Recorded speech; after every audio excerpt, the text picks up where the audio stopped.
د رمضان شریف په اولنی سحر باندې دا وظیفه شروع وکړه. په یو میاشت کې به دې رب العالمین ډېر زیات مالداره کړي. اختر چې راځي ډېر انتهایی مال او دولت به در سره وي. بسم الله الرحمن الرحیم. السلام علیکم ورحمت الله وبرکاته. زموږ عزتمندو، نن درته د حدیث نه ثابته یو داسې وظیفه درته ښیم چې دا وظیفه نبی علیه الصلاة والسلام مبارک یو صحابي ته ښولې وه.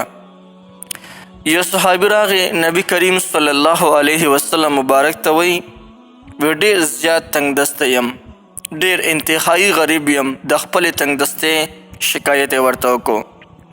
نبی کریم صلی الله علیه وسلم مبارک ورته وفرمایل وی ته د سحر وختي یعنی د صبح صادق نه واخله، یعنی کله چې سنت وکړي، مطلب لري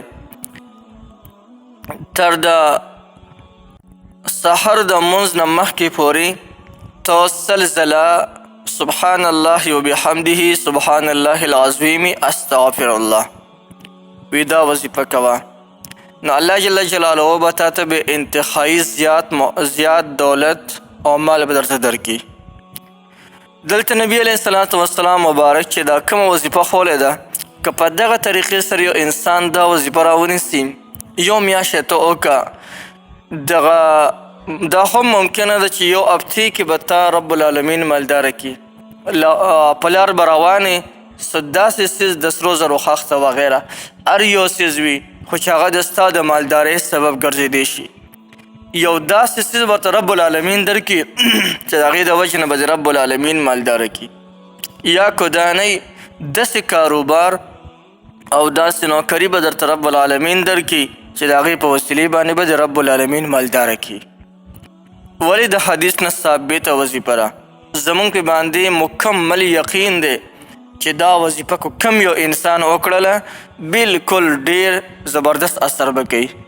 زه ورته وایم د دې وظیفې طریقه به داسې راونیسئ چې اوله روژې د سحر د لمانځه نه پس شروع وکړئ.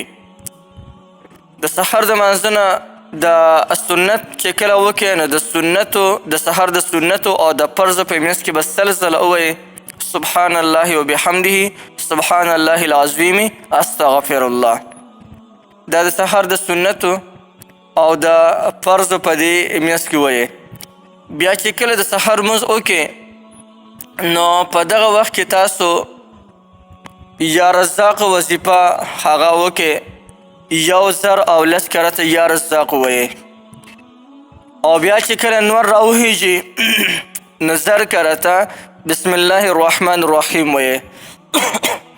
او په هغه حالت کې بیا رب العالمین ته دعا وکړئ، سوال ورته وکړئ انشاءالله چې اختر راځي دا عمل تاسو روزانه کوئ، ثابت روژې هم دغسې وکړئ، انشاءالله چې اختر راځي رب العالمین به تاسو مالداره کړي.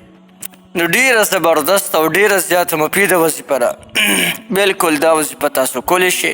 د دې درته مکمل اجازت دی، هر څوک د دې نه مکمل فایده اخیستی شي.